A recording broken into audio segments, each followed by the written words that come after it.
Fiquei com o tema execução penal, mas escutando os palestrantes que me antecederam, tem uma PL, a PL 8045 de 2010, que trata da alteração do Código de Processo Penal. E tem um tema, além dos demais que tem dentro dessas alterações propostas no novo Código de Processo Penal, tem uma que eu tenho uma simpatia, que é o juiz das garantias, né?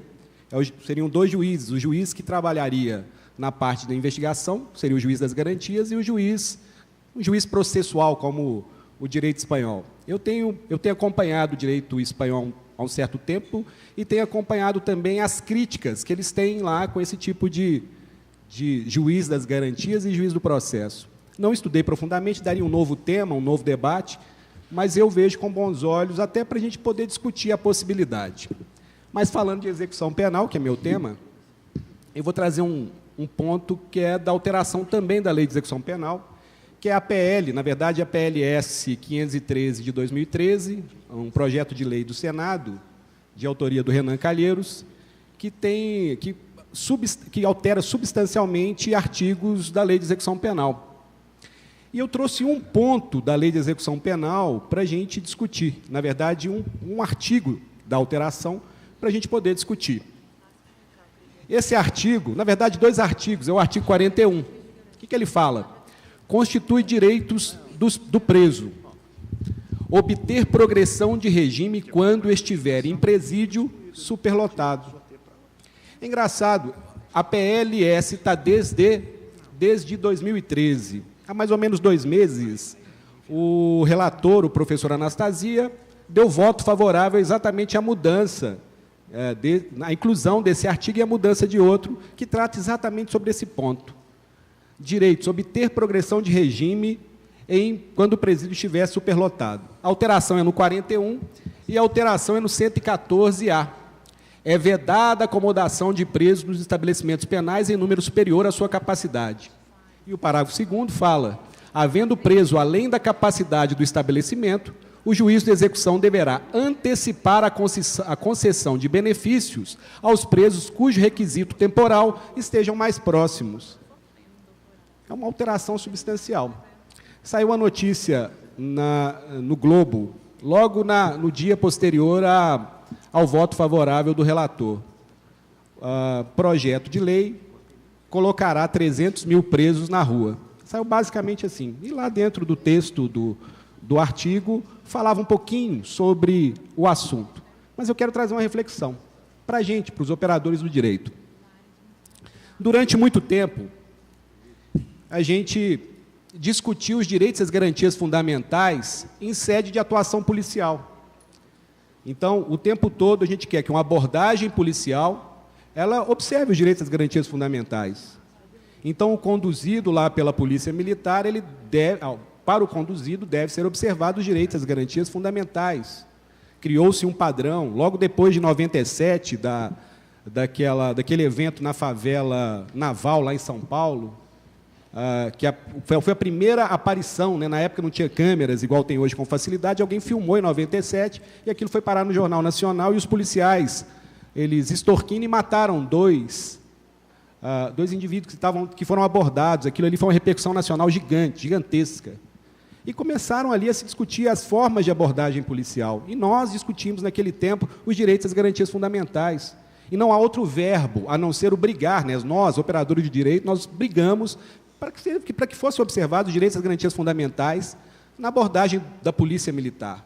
Da mesma forma, logo na sequência, nós discutimos muito a questão em sede de delegacia, né, do indiciado, do investigado. Antes da Constituição de 88, tinha incomunicabilidade, nós discutimos que aquilo ali era, né, impossível acontecer. E também, né, tinha os porões da tortura. Eu lembro que na década de 90 eu visitava unidades da Polícia Civil, delegacias, e eles mostravam com um certo saudosismo as salas de tortura. Olha, o que a gente tinha antigamente, o pau de arara. Com saudosismo, até com uns olhos lacrimejando, assim, né? E nós discutimos que era necessário que observasse os direitos e as garantias fundamentais também em sede de Polícia Civil.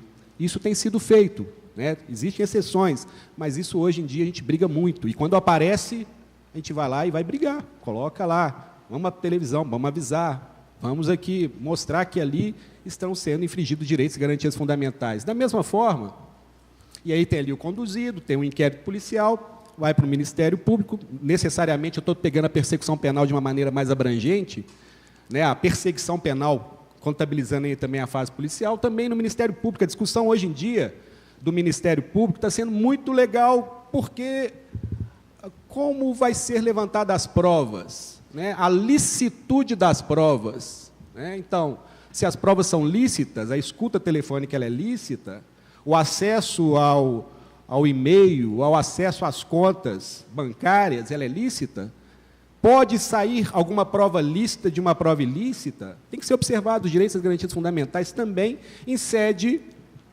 do Ministério Público. Isso tem sido feito, tem sido discutido. O Ministério Público Federal agora está em voga. O que tem sido feito? Da mesma forma, a gente discute direitos e as garantias fundamentais em sede de denúncia, de acompanhamento e investigação do Ministério Público. Ok, que seja observado em todas essas fases, vai a denúncia é oferecida, o juiz aceita, começa ali o processo penal. A gente observa ali também, e briga o tempo todo, para que tenha ampla defesa e que tenha o contraditório, o tempo todo. E as nulidades, né? A grande discussão hoje em dia são das nulidades, né? A nulidade absoluta ou relativa, as absolutas passando para a relativa, hoje tem mais a nulidade relativa do que a absoluta, as antigas nulidades absolutas viraram relativas, a gente discute isso sempre. Mas, ok, foi observado os direitos e as garantias fundamentais também em sede de processo, da fase de processo. E aí foram observados todos os direitos e garantias fundamentais. O réu, ele recebe ali o quê? Uma pena. E ele vai para onde? Para o sistema prisional. E o trabalho do sistema prisional era, sim, receber esse indivíduo, acautelar esse indivíduo, e que esse indivíduo, depois de acautelado, observado todos os seus direitos, ele deveria sair dali um novo cidadão. O que acontece no Brasil, isso acontece em vários países, o que acontece hoje no Brasil é que tem a Polícia Militar, a gente briga pelos direitos e garantias fundamentais, a Polícia Civil da mesma forma, nós brigamos, o Ministério Público da mesma forma, também é outro que briga, né, um órgão que briga também pelos direitos e garantias fundamentais, da mesma forma.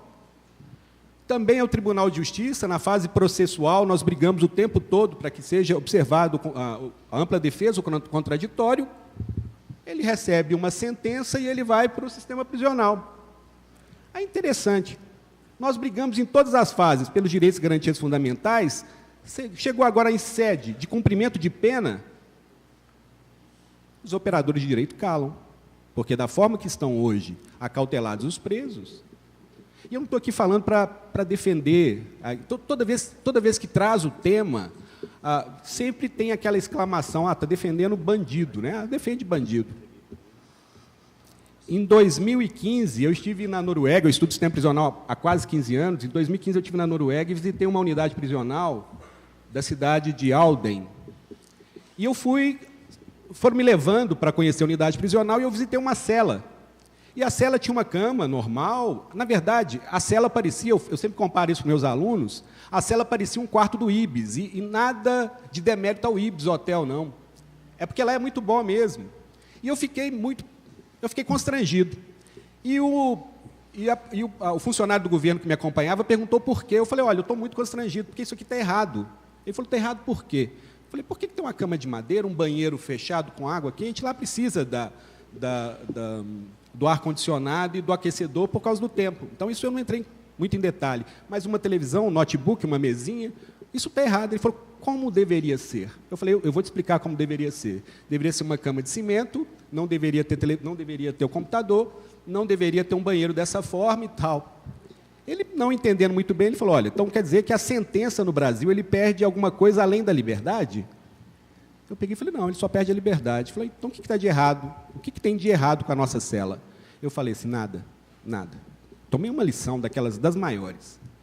Eu não estou aqui trazendo a ideia de trazer uma cela da Noruega para o Brasil, mas uma cela que cabe 3, 4, 54, 60, é superlotada, aquilo ali é desumano.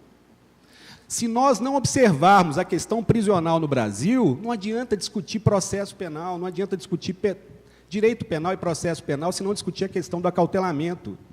Você sabe qual que é a minha impressão no legislativo, até no executivo e no judiciário? Em todos. Que toda vez que para nesse ponto para discutir o sistema prisional, é tão difícil resolver que é tipo assim, vamos discutir outra coisa. É melhor discutir outra coisa. Não vamos discutir isso não, porque isso é quase impossível de resolver. Mas nós precisamos resolver. E aí, a gente constrói o quê? Um reincidente, sempre. Se não é um reincidente, é alguém contumaz no crime, né? E aí tem todos os jargões, faculdade do crime, entre outras, para aqueles que passam pelo sistema prisional. E o importante, nesse sentido, é que a PLS, quando ela aponta a possibilidade de progressão de regimes para aqueles que estão em estabelecimentos prisionais acima da sua capacidade, no mínimo, está trazendo para o brasileiro uma nova discussão na questão prisional. É impossível ele cumprir pena naquele estabelecimento. Hoje, em 1990, para ter uma comparação básica, eu não gosto muito das comparações, mas em 1990, eram 90 mil presos no Brasil. Hoje são 711, a fonte é do CNJ do primeiro semestre, deve estar até mais agora. 711 mil presos no Brasil. Para fazer uma comparação, tem 377 mil vagas. E eu não estou contabilizando vagas boas, não. Se é uma vaga salubre, não. Vaga, é uma caminha lá para ele deitar. Ok? Então, quer dizer, realmente tem ali uma diferença que precisa ser colocado em progressão de regime, porque não tem a vaga disponível para ele cumprir a pena. E eu pergunto, da mesma forma que trouxeram aqui as angústias, eu estou trazendo mais uma. Eu falo, olha, gente, a gente precisa discutir a questão prisional no Brasil. Precisamos. Faz parte do direito penal. Não tem como o juiz que dá a sentença, ele lavar as mãos e falar que isso é um problema do juiz da execução, do promotor da execução, do defensor público da execução e do advogado que acompanha a execução. A pena, obrigatoriamente, ela tem que ser cumprida. É assim que funciona num país civilizado. Nós precisamos discutir isso de uma maneira mais profunda. Se ninguém discutir de uma maneira mais profunda, o que vai acontecer? Alguém vai colocar um projeto de lei, da forma que colocaram agora no Senado, informando que, se passar do número de vagas, como passou ali, a pessoa vai ser colocada em liberdade, através de uma progressão de regime, ou de outra forma. E só para finalizar, se a gente não resolver a questão prisional, gente, é como voltar aqueles jogos da vida, né? Voltar à primeira casa. Toda vez que a gente chega lá no sistema prisional e não resolve, não adianta discutir as questões de segurança pública no Brasil, não adianta discutir a questão do aprisionamento, da prisão preventiva.